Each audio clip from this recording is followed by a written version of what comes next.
on this path, because of the tool set that we'd built and because of the quality of the experience we're providing to ebook published authors, we were then approached by Apple. And Apple asked us and really commissioned us to build the next version of their Apple bookstore. They wanted our tool set on the Apple bookstore where people could create and publish ebooks.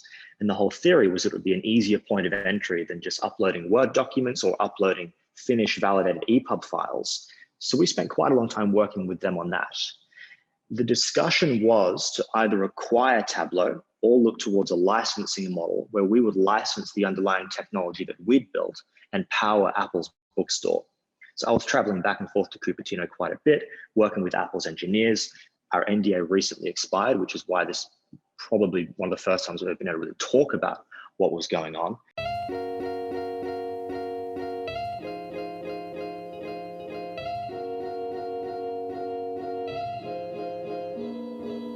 Hi everyone, welcome to episode 155 of the Startup Playbook podcast. I'm your host Rohit Bhargava, and each week I interview successful founders, investors, and subject matter experts on how they got started, the strategies they use to succeed, and their advice to current and future entrepreneurs. I'm delighted to have Ash Davies, the founder and CEO of Tablo, as my guest for this episode. Tablo is one of the world's leading book publishing platforms, which allows over 1,000 authors to publish and distribute their printed books simply through the click of a button. But it hasn't all been plain sailing. And in this interview, Ash shares how a failed acquisition offer from Apple led to a pivot and evolution into creating the business that Tablo is today, how he's been able to take a data-driven approach to growth, allowing the business to grow 40 to 50% year on year, despite only having raised $400,000 in funding 7 years ago, the importance of self-awareness as a founder, how he's been able to leverage 2 successful side hustles into helping him focus and create a better business with Tablo, and much more. Without further ado, here is my interview with Ash Davies.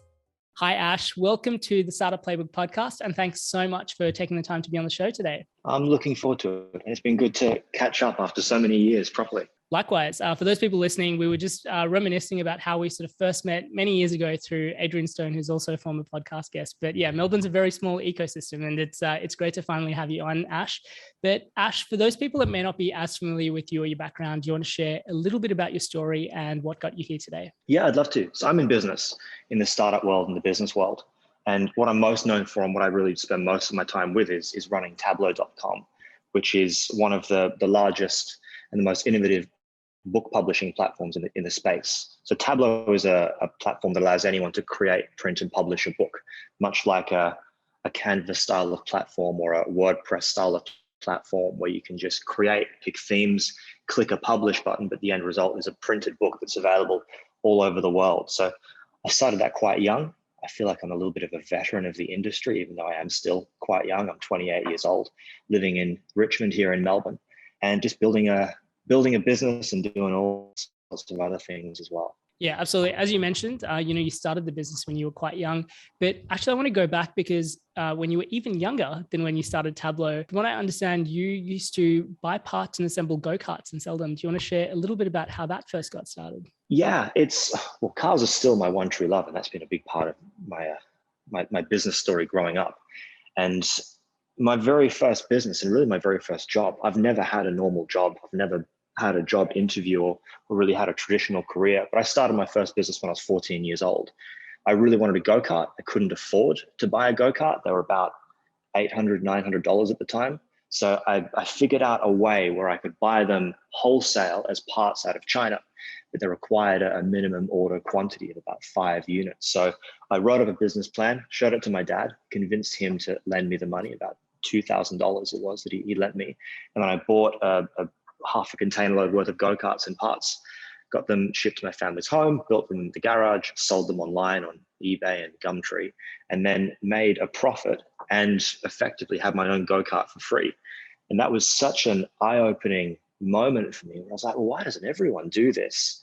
And I was looking for ways to do it, whether it was buying a camera or buying a phone. It was, well, if I buy a few, then I can sell the others and I can pay for what I've just bought. And that was in a bizarre way, the first step that's put me on an interesting and enjoyable career in business, where about half of my life now has been spent running companies and building my own products. Yeah, it's really fascinating. I mean, I've spoken about this on the podcast as well, but one of the ways that I first got started when I was at high school was creating these partnerships with Domino's, and I would get sort of bulk orders in place from the school, and take a little bit of a margin off the top, and it was just as a way for me to kind of have a little bit of money so that I didn't have to ask my parents for pocket money to go to see movies with my friends. But it's always fascinating to see where people start. Do you still have a copy of that business plan, by the way?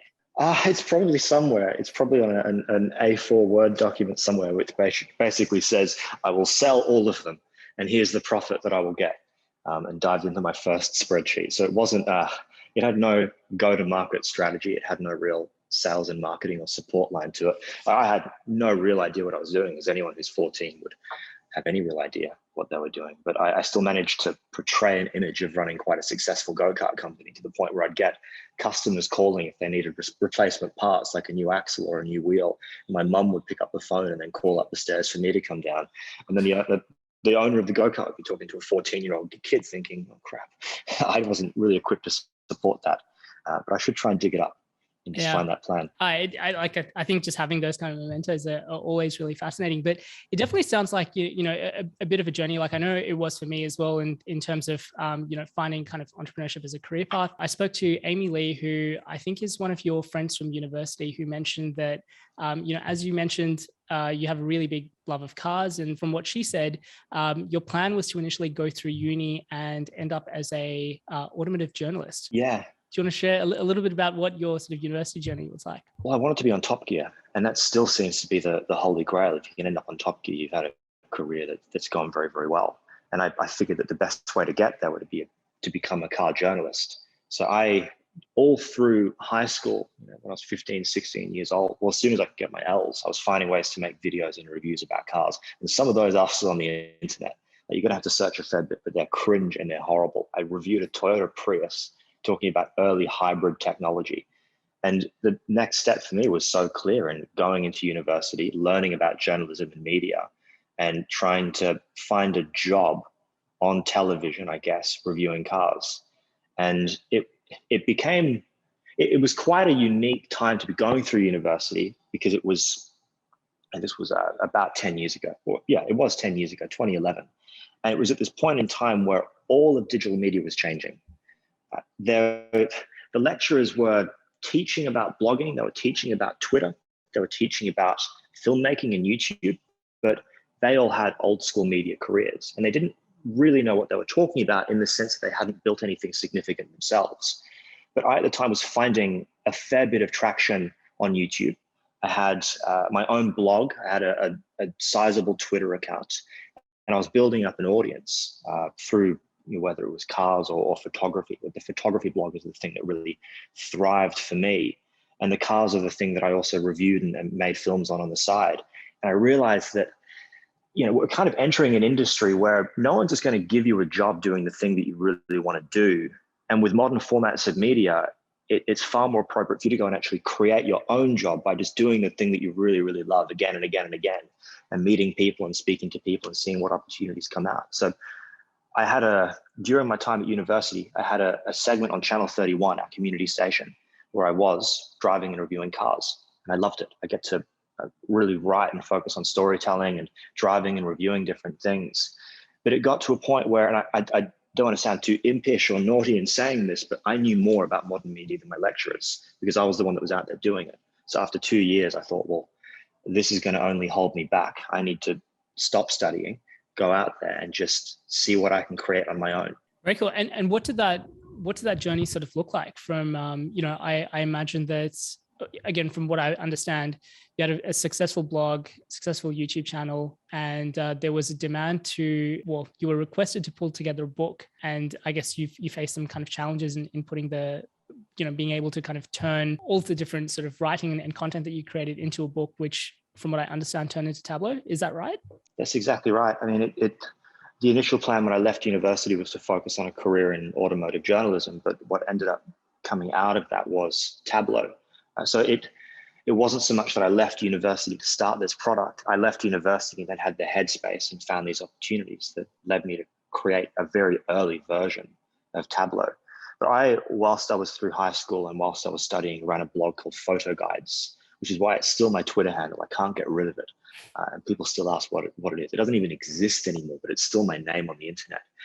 But I loved photography. I wanted to afford a camera. I figured that the best way to afford and pay for my camera was to try and write articles, build a blog, have ad clicks, have ad revenue that comes from that. And then I could take photos, publish what I was doing, and that would become a source of income that would fund the photography. What ended up happening after I built up a resource, I had enough content there and enough of a following that it should turn into a book. So I went out on the self-publishing path and thought, well, I should try and publish a beginner's guide to photography using all the photos, all the tips, all the articles, everything that I've built, rewrite it all and publish this as a beginner's guide to photography book. I went a little bit down the traditional publishing path, realized that was an absolute maze. It was full of agencies and rejections. I was too young to really be taken seriously anytime I spoke in traditional publishing because I was a kid with a blog. So I instead turned to one of Apple's new tools at the time, in iBooks Author, and thought, well, I'm just going to create an ebook. I'm going to publish it as an ebook and then find a way to get it onto Amazon.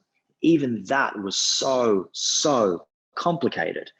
Making even an ebook at that point in time, and still in ways today, is a lot like creating an early website where, now you can go to Squarespace or WordPress and just put it all together and click go.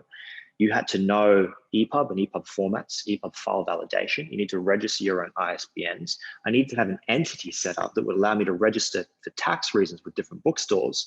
And it took me about 4 or 5 months to take my finished ready book and actually get it published with Apple. And then Amazon was a whole other story. And it just seems so unusual that we were touting this ebook revolution and this self-publishing revolution, but the skills required to actually publish a book were so intensively high tech, I could barely figure out how to do it.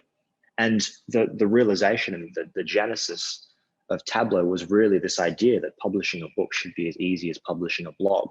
And what that ended up becoming, and what that's really become today, is something that's quite a disruptive force in the book publishing industry, because now we've given tools to authors and creators to create books easily and without gatekeepers. And now we have everyone from debut writers through to New York Times bestsellers who are writing and publishing on Tablo. And it's honestly all because I couldn't publish my own ebook as a kid. Yeah. And what does that process look like? I imagine that there's quite a few listeners of this podcast who are potentially in the same position that you were in 7 years ago, which is, you have, through your own experience, identified a specific problem, potentially a non-technical founder who's got an idea for a solution, but not necessarily the skills of knowing how to conceptually turn that into a product or into software. What did that process look like for you? So the very early stage, I had enough technical skills with WordPress that I could hack something together myself. So I took really the WordPress open source theme set and I turned it into a product that would allow someone to then enter their content into a form. So they would just write and dump whatever they were doing and they'd click publish. And all that was actually happening on the back end is this platform called JotForm, which was a form collection tool, kind of like a WooForms kind of thing, was collecting the content and it was putting it into this template, which I then converted to XML. It was horrid. I then just had a file upload field if people had Word documents and they'd send them to me. And I used the skill set that I'd figured out in publishing my own book to take these people's words and their files and turn it into a book on my own, scrambling in the background to do it and then publishing it on bookstores. So accidentally, what I'd done was really emulate the whole lean startup methodology of just using whatever tools were available to do it as quickly as possible and putting it out to market as quickly as possible. I was just trying to see if it worked before I invested any more in it. I then ended up using the money that I'd made from sales of my book. And the book ended up doing, my photography book, fairly well. It was a #1 bestseller on Amazon for beginner photography tools. And it was also a paperback book because I figured out a way to publish it in print and then went out to all the different camera stores in the area and I sold them wholesale. So I'd sell them 50 copies at Michael's camera store here in Melbourne. And I found a couple of other bookstores or camera shops that would host it. But I used all that revenue to then hire a developer to actually build a slightly more robust version of my hacked WordPress blog that would let people enter the book in something of a theme. And that was the beginning of the idea. And that's what then, mostly because I could show that users wanted this thing. I was just going through forums like Apple forums or Amazon forums, anytime someone was complaining about how hard it was, I had a different account that I'd create where I'm like, hey, I tried this tool called Tablo and it worked really, really well. You should try using this. Just blatant self-promotion.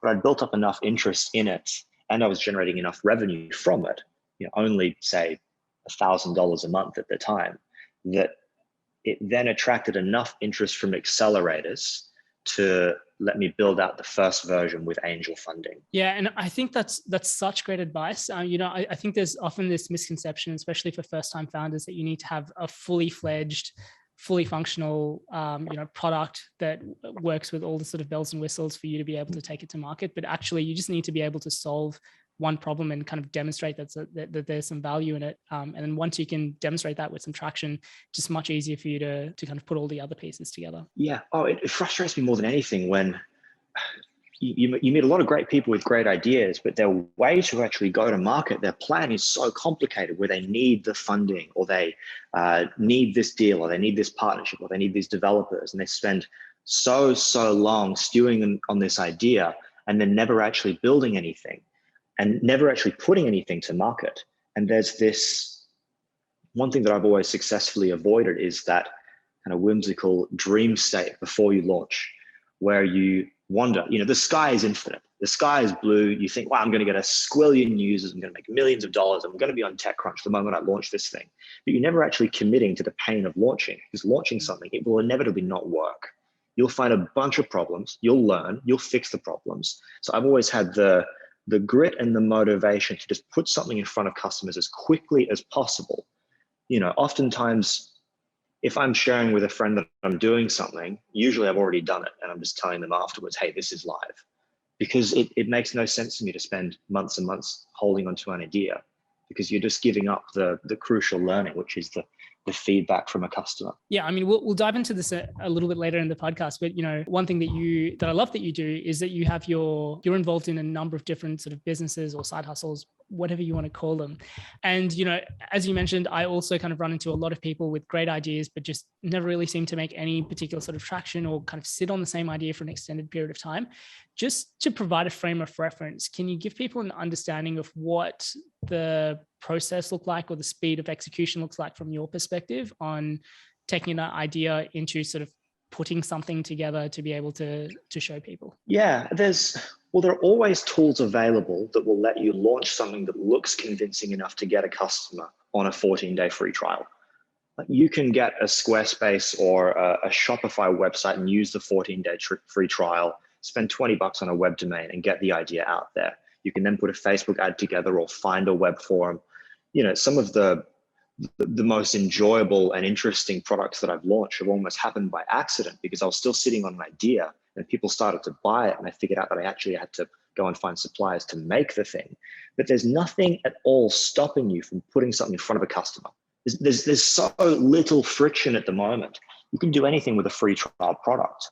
And often what stops people is just they don't want to feel the reality of something not working, and they'd rather stay in that dream state. So really just use free trials as much as you can and ship quickly. I love that. Use free trials to build up validation and determine whether it's worthwhile to continue working with it or not. Ash, you mentioned that you were able to build a little bit of traction, were able to kind of generate $1,000, and then you were able to attract some interest from accelerator programs. Was that Angel Cube that you were initially part of? That was Angel Cube. I think one of the only real accelerators that's come through Australia, or at least in Melbourne. Yeah. And, again, for the benefit of people that may not have had the experience of going through an accelerator program like Angel Cube, what are some of the benefits or, and also potentially some of the drawbacks of joining an accelerator program versus going on your own? Yeah.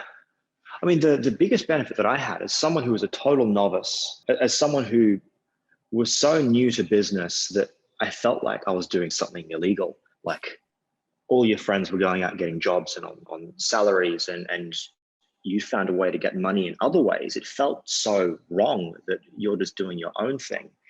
But it's all that I really knew how to do. Really one of the key benefits that I got from Angel Cube was this exposure that, no, what you're doing isn't this illegal framework. You're not hacking the system. There are other people. There are entrepreneurs, there are startup founders, there are business leaders who are building new companies, and people who have built and exited old companies who have, they were on your journey 10, 15 years ago, starting something from scratch. So I really learned, particularly because I was so young at that point. I was probably 20, 21. I had no exposure to the startup world at all. But I thought, well, hey, there's a group of people who are kind of doing roughly what I'm doing in different industries. So that was the biggest value that I took from it. It was that I'm on a path that some other people seem to also go on. And it gave me a network of people and the opportunity to focus on building something out of it rather than just running about freely. Yeah, and I guess following on from Angel Cube, you raised your first round of funding, which is around 400K. Yeah, 400,000. That was also our only round of funding. That's all we've ever raised over the past really 7 years since the company was properly founded. Yeah, and again, one of the people that I got a chance to speak to in doing research for this interview was Alex, who's your CTO, been with the company for 7 years now. And one of the things that he mentioned was kind of different about Tablo, kind of different about sort of your approach is generally when founders think about sort of raising capital, it's only to get them to the next round of funding versus what Alex mentioned and what we've kind of spoken about previously as well is really sort of looking at it as from a perspective of how does that buy you sort of runway and how do you really create a business from a longevity perspective? Do you want to share a little bit about your perspective, I guess, how you sort of approach taking on that investment and why you haven't taken on additional capital since then? Yeah, it's an unusual approach. Concerningly, it's an unusual approach because a lot of other companies seem to just go from funding to funding. But it's also the only reason that we're still here. And it's the only reason that we're now in quite a strong position. But we've seen a lot of companies come and go.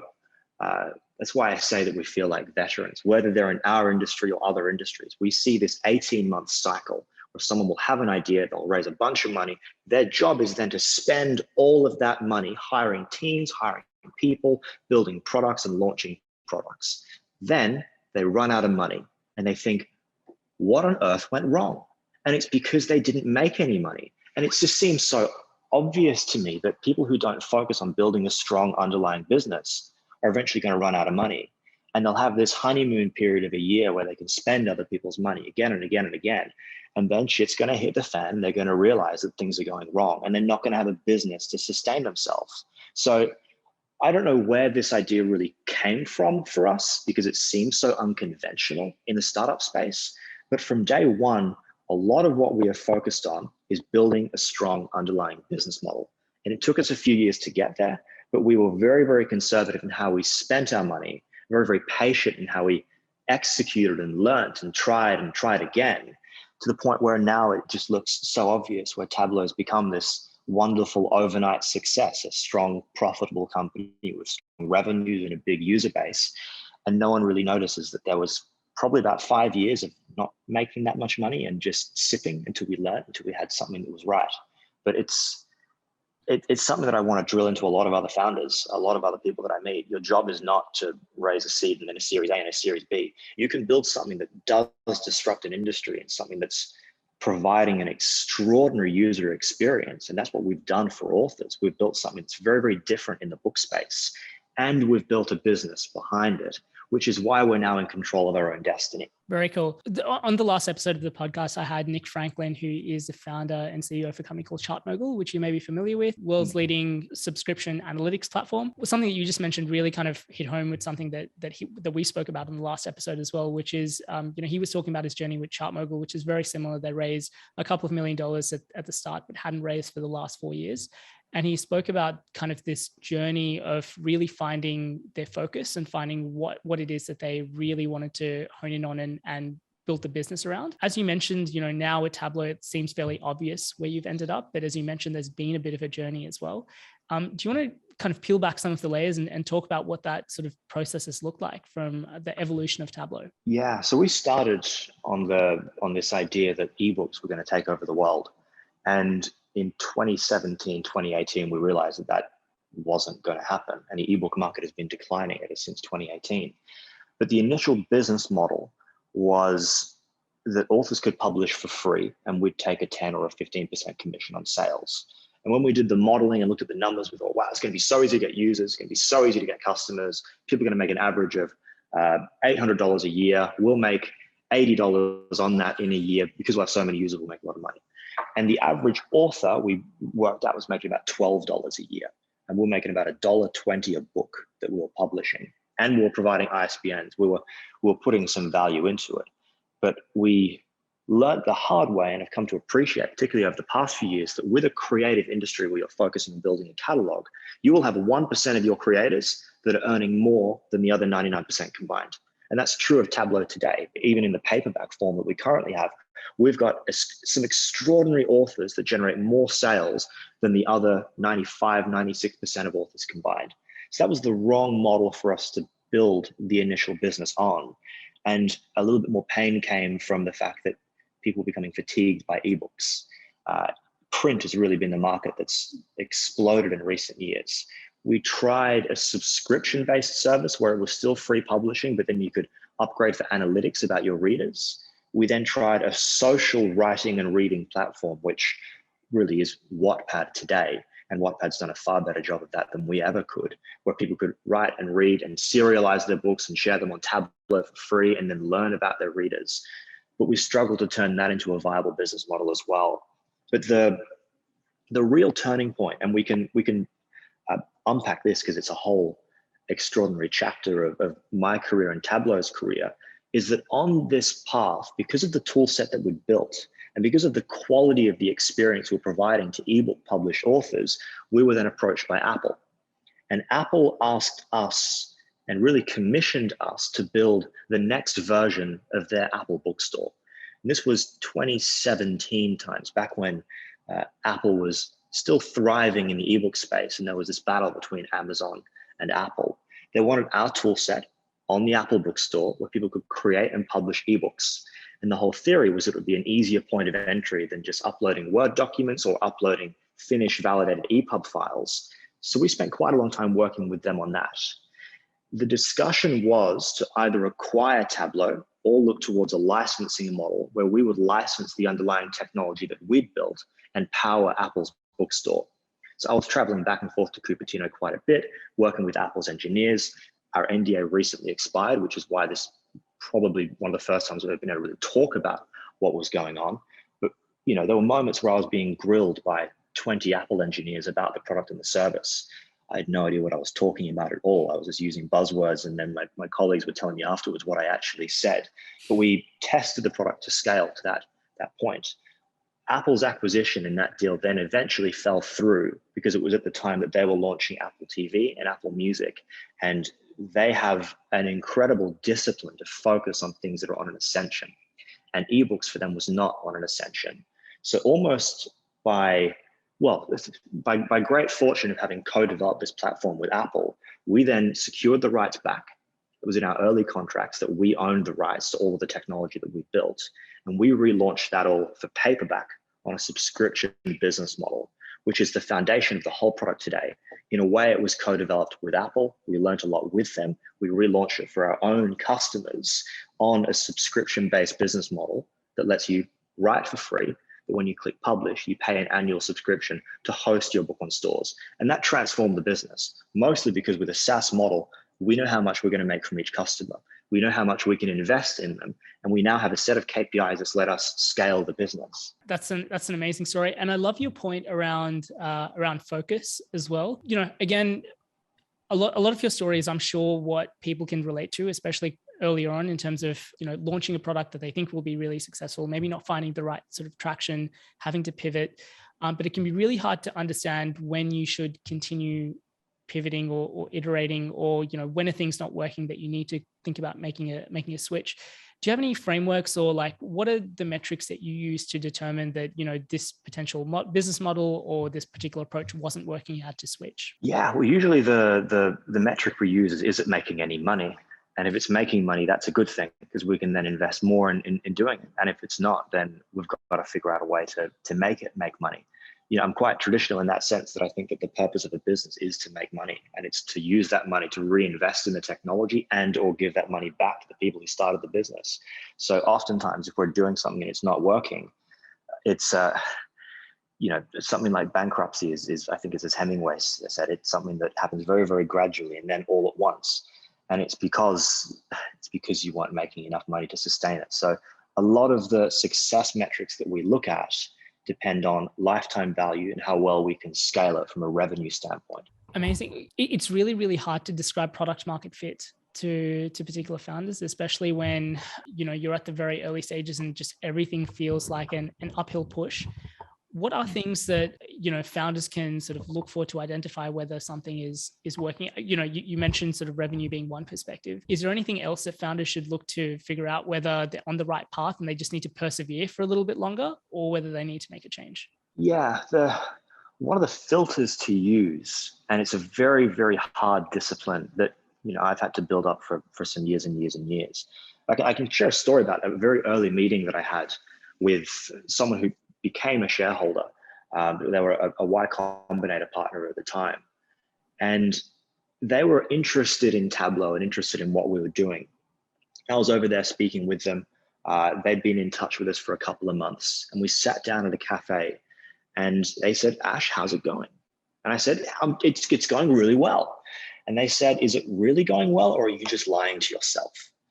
And I was sweating bullets. I'd never been confronted by a person who was trying to shoot down my perception of things going well. But there's an inclination that you have as a founder where you're really a salesperson. You're trying to sell an idea to customers. You're trying to sell the idea to users and sell the idea to investors, sell the idea to your team, sell the idea to yourself. You're constantly looking for an angle to articulate how what you're doing is good. And that conversation, effectively changed my life, because I realized, oh shit, I've just been lying to myself all this time on what we're doing. I could look at the open rate of an email. I could look at the conversion rate that we had from users to customers, or from web page signups to users. I was looking at optimizing the page. None of that stuff mattered at all. And we didn't have product market fit because we didn't have a strong underlying business model where we could invest more in growing our customer base. We didn't have more customers than we knew what to do with. It's the only point where we've really seen product market fit is when the attention of customers starts to slightly overwhelm your processes to the point where you have to invest the revenue that you have in supporting those customers. And it's a mindset we've taken all the way through Tablo, where often, anytime we've launched a product, we've launched the user-facing side first. Then we've figured out the admin tools behind it, because we can see where the pain points are. And if users are using a feature and it's creating problems in our systems, then our support team will usually handle it at first, but then we have to build tools that can actually facilitate that. So it's always about putting it in front of users and seeing if the attention that they give slightly overwhelms you in a point where you have to catch up in building. Yeah, that's a really, really interesting perspective and way of sort of looking at things.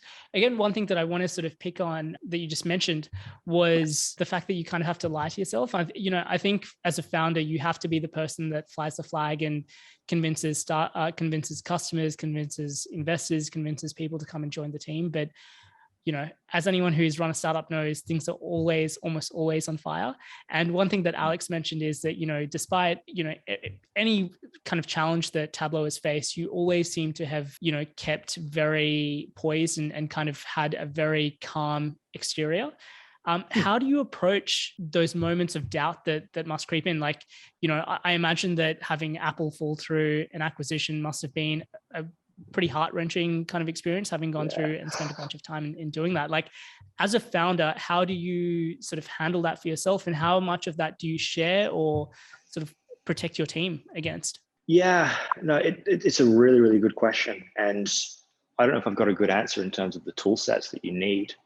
It's in a way just a part of my own DNA, where I'm an intensely competitive person. I know that. But I'm not competitive in terms of trying to beat other people. I'm more competitive with never wanting to be beaten by ideas or by problems. So anytime something goes wrong, whether it's that acquisition falling through, or that really what that was a licensing partnership where it ended up being negotiated to, when something like that falls through, I'm quite fortunate in that I know that I can enter this state of just intense problem solving. And I'm intensely focused to almost solve something through brute force. Like, that's where I work at my best. I thrive in that kind of situation where I'm up against the wall and I've got to figure out how on earth to get out of a situation. And in fact, all of the key moments in my career have really come from scenarios where things have gone wrong and I'm a little bit too proud to let them defeat me. And there's an emotional discipline that's required. It comes with being in the literary space, but there's a great poet, Rudyard Kipling, who has written the poem If, which is a letter that he wrote to his unborn son about what it's like to be a man in the modern world. I think that this poem's hundreds of years old, but it's so true. And it opens with, if you can keep your head when all around you are doubting you, then that's what I think is really the sign of being an adult and a modern man or a modern woman. It's being able to keep your head cool when a lot of other people are throwing ideas or opinions or different kind of concepts at you. And the best skill you can really strive to have in business is just that cool-headed approach to make calm, very precise, strategic decisions to battle your way out of a problem. Once again, amazing advice for anyone who maybe doesn't have that particular discipline or hasn't been able to build up that muscle quite yet. Do you have any, advice or tips or resources that founders can go to help get better in this area? Not really, to be honest. I'm not good on this part of what other founders could do, because there's part of it just comes down to who you are as a person and the kind of motives or mindset that you have and how much you believe in what you're doing. And there is a reality where, particularly in the founding of a business, you need to love what you're doing, and you need to really believe in the mission that you're on. And that usually comes from a personal conviction. If you've experienced the problem, or if for my example, I knew how hard it was to publish a book. So I was so convinced that something like this should be out there in the industry. You need to have that passion, that love, because things are going to go wrong. And the most sensible thing to do is to just stop when things go wrong. It's one of the things that I know that this probably won't be something that people love to hear, but I've never liked those ideas of like the fail Fridays where people stand up and talk about their failures. Because to me, if someone has such an extravagant failure and they talk about how it didn't go well and then they've learned, now they're doing great. In my mind, it's like, well, if you let this defeat you, then you didn't really follow your core values. You didn't really follow your missions. I tend not to talk too much about my failures because I'm so motivated to resolve them and turn them into opportunities that they never really overwhelm me. So a lot of it comes down to the person, and you cannot get by the fact that you have to love what you're doing and you have to believe in your product and your company as the very first customer. Otherwise, when things go wrong, you're just going to go, it's not worth it, because it's hard. It's intensely hard at times. Like, I've put my own body through a lot of things, particularly when things have gone really wrong. I've lost patches of hair. I've kind of realized that, I'm putting my body through a lot of strain and my mind through a lot of strain. But the reason you kind of get to a position where you look back and you're in a position of success is because you just keep pushing away the idea of defeat when it matters. Yeah. And I think that's why it's so critically important for founders to be really clear in terms of what is the underlying motivation behind why they want to get into startups or start that particular business to begin with. As you mentioned, before launch, everyone has these really big hopes of what they can achieve, but oftentimes it's a very, very long slog to kind of see that on the other side. Same thing on the podcast as well. It's a very specific example, but I see this with a lot of people wanting to start podcasts, but not really understanding how much effort goes into keeping a podcast going for an extended period of time.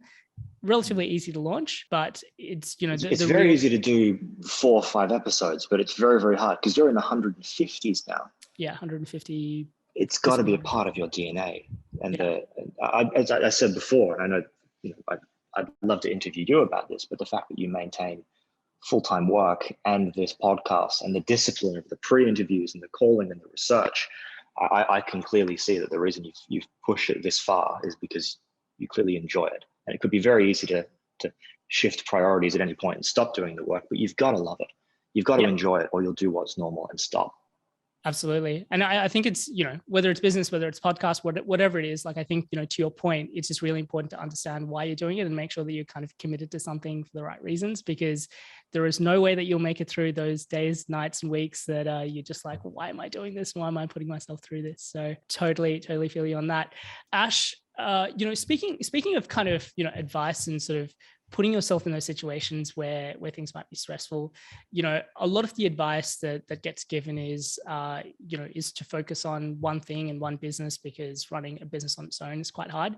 We've alluded to this a little bit earlier in the episode, but you're something that I really like about you, and something that I also kind of firmly believe helps me be better in a lot of the different things that I do, is to have multiple different things going at once, because I think there are so many different lessons that I can sort of pull and apply in a lot of different parts. But do you want to share a little bit about your kind of approach to your portfolio approach to kind of building businesses? I guess how you sort of balance your time and your ability to kind of execute across a couple of different businesses at once. Yeah, it's something that I encourage people to think about doing. And I really encourage people exploring, because there is even in the world of startup and entrepreneurship, there's such a structure that people kind of expect you to adhere to, where you find a co-founder, give them half of the company, you look for seed funding, and it's the only thing that you do. I've kind of done none of that. I'm sole founder, raised a little bit of money, focus on the business, and now I do a lot of different things. And it seems a little bit unusual when you speak to a lot of business founders and investors, the reaction that they have to the fact that you're not spending every single waking second on one thing. I know that I work better when I've got a lot going on. Like a very close friend of mine, John Buck, once told me that if you want to get something done, you ask someone who's busy, because someone who's busy has to do it now. They have to do it effectively. They have to do it well, because they haven't got the time to do it wrong. If they do it wrong, they've got to come back and do it again, but they've already got a lot of other stuff to do. So I've really, over the past 2 years, started to appreciate the fact that I am a lot more effective at work when I can do a few different things at once. And really, I'm operating 4 different businesses at the moment in different forms. Now, Tablo is still where I'm spending the majority of my day, the majority of my time. That's what I call my job. That's my baby. That's the thing that I care the most about the success of. But very recently, I settled on a sandwich shop here on Swan Street in Richmond, and I'm moving into the hospitality space, creating what I hope will become a line of. We're starting with just one, but of Brooklyn, New York style sandwich delis. So finding great corner locations, making great Reubens and chicken shinity sandwiches, great coffees, just a good bit of energy. So Hugo's as a sandwich deli is launching in about 6 to 8 weeks. I'm loving the variety that comes with that, because I know nothing about hospitality. I'm able to work with business partners who do know about hospitality. I can inject what I know about marketing, brand, customer experience, the financing side, and the growth side. And now I'm getting involved in the hospitality space. I have 2 other companies. One of them, which really, really helped through the early days of Tablo, is a company called Elon Musk. And it started as entirely a parody, but it's become something that's potentially a little bit more, where a lot of those little air fresheners that you see in cars, like of the Drake or the Kim Kardashian crying, but we make a lot of those. And it's a bigger business in the US than it is here in Australia, but it's called Nonsense. Nonsense Inc. is the name. It's Love it. Really just parody car air fresheners, like an Ed Sheeran that smells like ginger, or the Elon's Musk, which is Elon and it smells like musk. And that went viral in its very early days and formed a side hustle that built me enough of an income that I could afford to not pay myself at Tablo for quite a few years and sustain the company.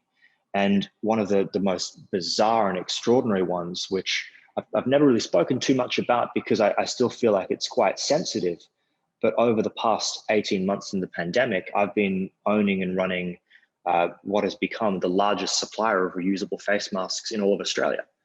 And that's a business that almost by accident, where there was not so much a gap in the market, but a vacuum in the market where there was just no supply, I figured out how to get a lot of face masks in and a lot of face masks manufactured.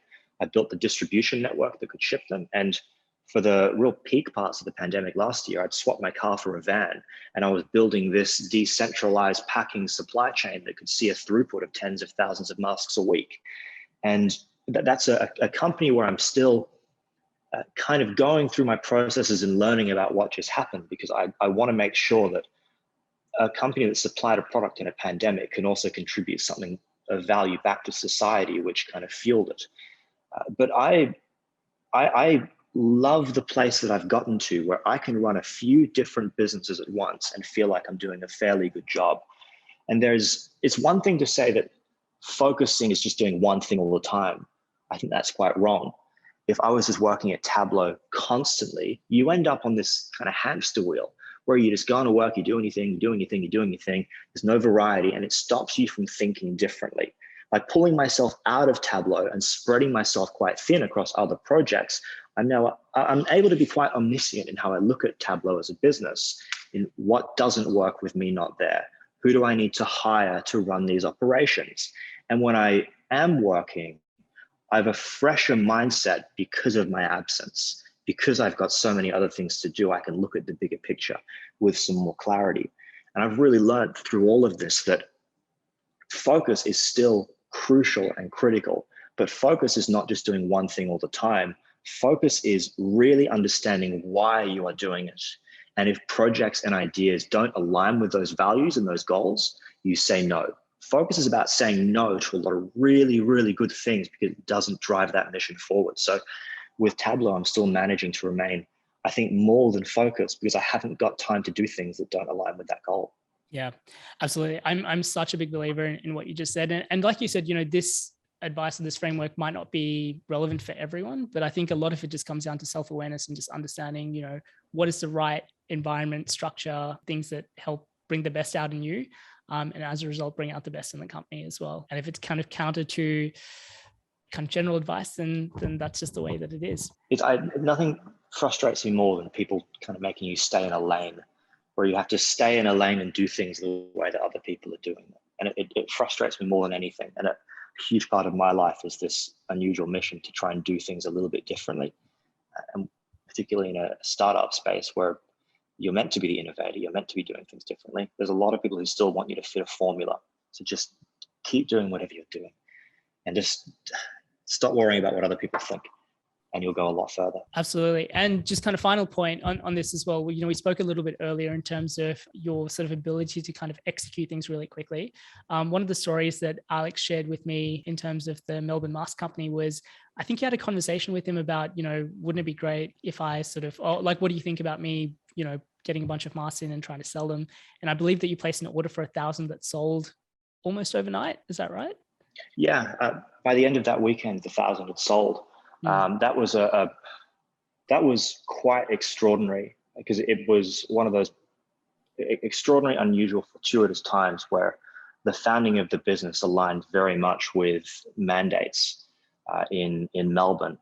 And it was one of those, oh shit, hold on and figure out how to work through this. And a lot of the drive for that business was just in figuring out how to build the distribution network during a stage 4 lockdown that would have, I scaled within a few weeks to hiring 12 staff locally. And there were people who had, were working in hospitality or working in the travel industry and they were out of work, and it was them and their partner at home. And now they could help with this business. But yeah, Alex is quite fair in that that's an example of something where I'll kind of ask the question, and there were different opinions about no, other people are already doing it. But then the only way to figure out for sure is to just try it.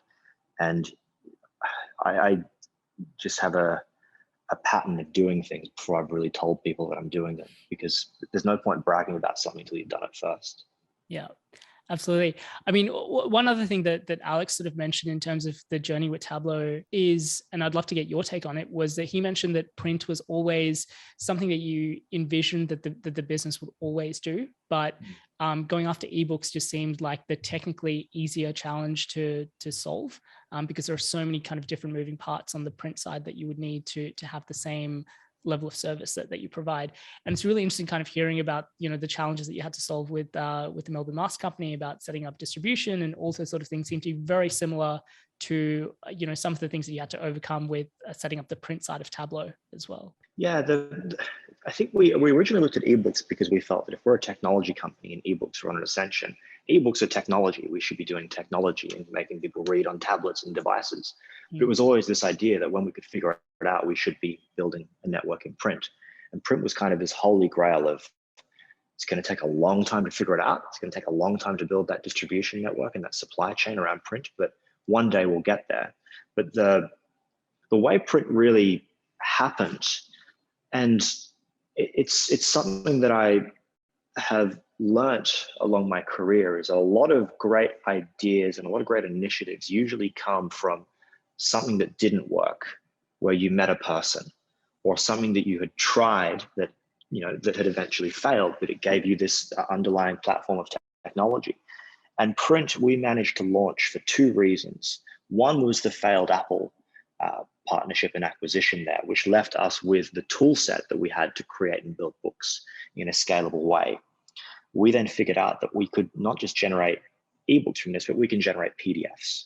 Another business model that we had on our time at Tablo was licensing the writing tools to state libraries and allowing them to build writing communities within their own base of patrons who could then write and share within the library. They'd come in and they'd write up their book. That business model was terrible. I never want to do anything again that's based on government business, because it's the worst sales cycle and no one has any money. But it put us in a lot of these library conferences where we'd be out there talking with a lot of other industry players. And it was this extraordinary crossover of events where we had the technology and we had accidentally met a lot of other people who were in the print book industry who made other introductions, to the point where we figured out we had enough people in our network to help us sign the right partnerships to print books and then distribute them and put them on stores. So the print business, which is everything that we do today, I couldn't recreate again if I tried, because it would require far too much capital and far too much time. But only because we had done a lot of other things and kept putting ourselves out there did we meet the right people that eventually let us launch print. And that's, a lot of how I try and form my life now is kind of in the reverse. I really think that if you are earnest and genuine and hardworking, and you meet people and you aren't trying to sell, you just talk and take an interest, and you learn and you find new opportunities, then eventually the universe will figure out some way to lead you to a path where those little conversations where you thought things weren't going well 4 or 5 years ago will end up being the foundation of something that does work for you. And you just got to keep having that appetite to learn and to talk and to grow and to be genuine and hardworking, and trust that that will happen. And that's what happened with print, where something that we thought might be too difficult just happened because of a lot of things that didn't go well that put us in this unique position. Yeah. Again, just kind of double clicking on that sort of particular experience that you had as well. Oftentimes there's a question for a lot of founders that comes in from a perspective like, knowing what you know now, would you change how you sort of approach the building of the company? And from what it sounds like, you needed to go through that process. You needed to build those relationships in place for you to be able to create Tablo into what it is now. I'm just curious to know, from that sort of moment where you had those relationships in place and you recognize that opportunity, was that a sort of a slow process in going there, or was that sort of all in from like a particular inflection point? So the Apple thing fell through, I think it would have been January of 2017, and we launched print in April of 2018. So that was about a year and 3 months to develop that all and integrate that all. It was probably I took quite a risk in a way on gambling the business and something that took about a year to execute. But it took time, and patience is something that I've really had to learn and appreciate, particularly in an industry, in a space where people are very impatient. They have to grow and grow and grow and do everything tomorrow, and have to have everything done yesterday, really. But having that sense of patience just to learn and focus on the values of what we're trying to achieve is the reason that it worked. We could have stopped at ebook and things wouldn't have worked back in 2015, 2016. But just being patient and genuine and hardworking, it gets you to a spot where, as you said, you kind of end up almost by fate, but almost by luck at the same time. Absolutely. And, I think one of the incredible things is the kind of really high growth rate that you've been able to maintain with the business, despite being bootstrapped and, having to kind of reinvest that back into the growth of the business. Again, for founders that, maybe don't have a large pool of funding to draw from, do you have any advice in terms of how to sort of strategically think about growth for their business? Yeah, there are two ways. One way is to really understand the KPIs of how to how to acquire a customer and the lifetime value of a customer. So I'm still fundamentally very data driven when it comes to that. And there are a lot of tools and lessons that you learn over the years when it comes to Facebook and Google marketing or Pinterest and LinkedIn marketing to help you scale a user base in a profitable way. The business model is fundamental to doing that, making sure that it's a model that is profitable, and it just takes time. It's like this steam engine where you're tweaking all these knobs, and eventually you start to see some steam, and then it starts running. And that's really the data-driven philosophy behind growth.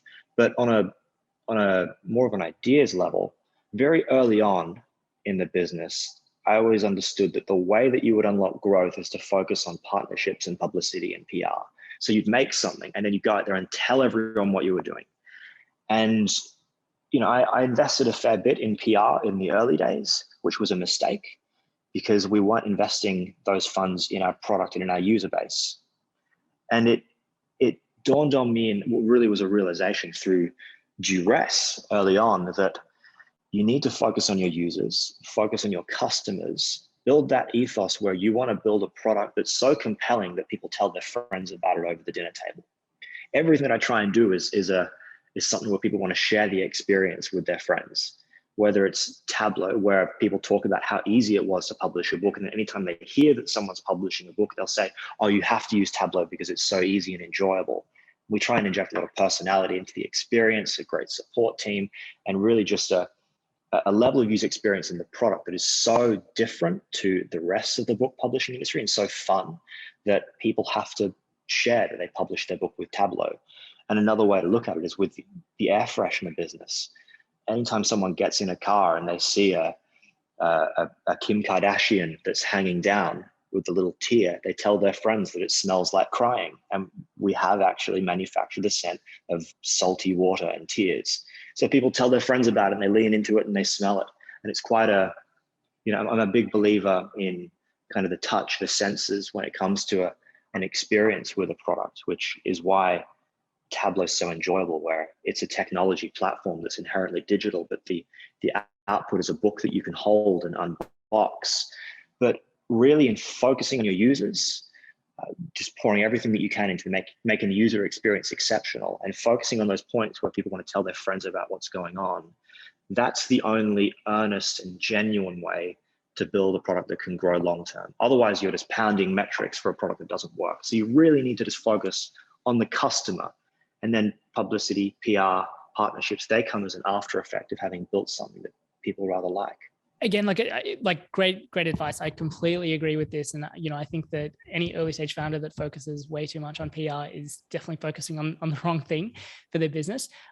Just from a perspective of an early stage founder, with limited resources, limited team on hand to begin with, what is your advice, or how would you sort of approach the emphasis on trying to build the best possible product versus adding additional customers and kind of focusing on the growth of the business? Or what's the right sort of balance between the two? Well, one thing that you have as an early stage founder without resources and without people and without teams is your own time as someone in customer support. And one of the things that really drove Tablo in the early days is that I was willing to put my time into talking to people and helping them. And it's so rare that people are stunned by it when they get an email from the founder, or they get an email or a response to a question from the person who's running the business, and someone who's willing to respond quickly and attentively and pick up the phone and hear their questions and hear their problems. We've got, well over 100,000 authors who are publishing on Tablo. We still have user ID 34 and user ID 77. I know their names very, very well and their books very, very well, but they're still in regular contact, and they're in regular contact with me. And that's because when you have a dozen or 100 users, you can afford, even if you can't afford the technology to build the product, you can afford the time to talk to people and build really close customer relationships. And that's something that you lose, because I don't know the user ID, 84,912. I have no idea who's really publishing with Tablo anymore, because you over time lose a little bit of touch with it. But I try to inject in the support team that ethos that those early customers and those early authors are the people whose experience and insights helped us build Tablo. So we need to be attentive and personal and offer fast live chat. The faces of our team are on the website. We provide ownership to certain accounts for authors and help them build success for their books, and focusing on our time as a resource. And it would be very, very easy for us to just put up a bunch of FAQs and put a giant help center and resource and make it hard for people to get in contact. But just being approachable makes us very, very different to, say, Amazon. Because I've never figured out how to get a response from someone from Amazon. But someone can come onto Tablo right now, and on live chat they can speak to Damien or Georgia or whoever's in front of live chat right now. So that's something that you have in abundance when you're an early founder, and you should really use as a competitive advantage. Amazing advice once again. Ash, have absolutely loved our chat. Thank you so much for coming on the podcast. For anyone who wants to find out more, say hello, get in touch, what's the best way for them to do that? On Instagram at Ash Dav, or on Twitter at Photo Guides, of all things. I'd love to hear from anyone. Perfect. And I believe that your YouTube channel is also linked to your Twitter account. I was having a look at some of your videos earlier. I'm still doing the car stuff, so you can scroll through my old videos and see what it looked like as a child. And recently, I'm still active making car videos, but feel free to leave a comment. I love it. They're very, very great videos, but I'll make sure all of those links are in the show notes. Ash, once again, thank you so much for coming on the show and for sharing your experience and insights. Thank you so much. Thanks for listening to episode 155 of the Startup Playbook podcast. As always, full show notes from this interview will be available at startupplaybook.co. I'll be back next week with another episode, but in the meantime, if you enjoyed this interview, please don't forget to like, share, and subscribe. As always, thank you for tuning in, and I'll see you next week.